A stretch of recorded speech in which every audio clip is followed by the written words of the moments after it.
Hawak na ng NBI ang mga ebidensyang nakalap ng PNP Crime Lab mula sa pinangyarihan ng barilan sa Atimonan, Quezon. Bukod sa mga armas at bala, kasama rin dito ang damit ng ilan sa 13 namatay at maging ang autopsy report sa mga labi. May news to go si Ian Cruz. Pinangunahan ng PNP Crime Lab ang pagbigay ng mga ebidensya sa NBI.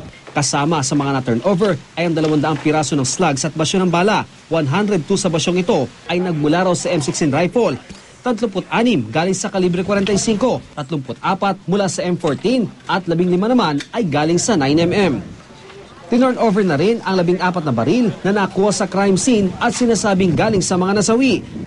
Kabilang isang M16, isang M14, 11 kalibre ng 45 at isang 9mm.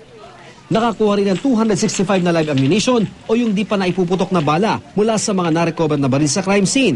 Naisurrender naman sa PNP ang nasa 26 na piraso ng mga baril na ginamit ng mga pulis sa checkpoint sa Atimonan.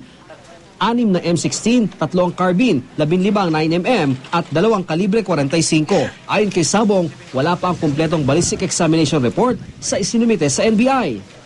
Ay yung mga shells and slugs na involved na namin sa IBs. Ibig sabihin, nasa database na siya.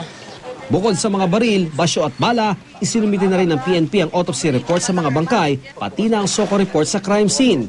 Kasama na rin ang damit na 11 nasawi, liban sa damit na Vic Seaman at Tirso Lontok Jr. na agad daw kinuha ng mga kaanak.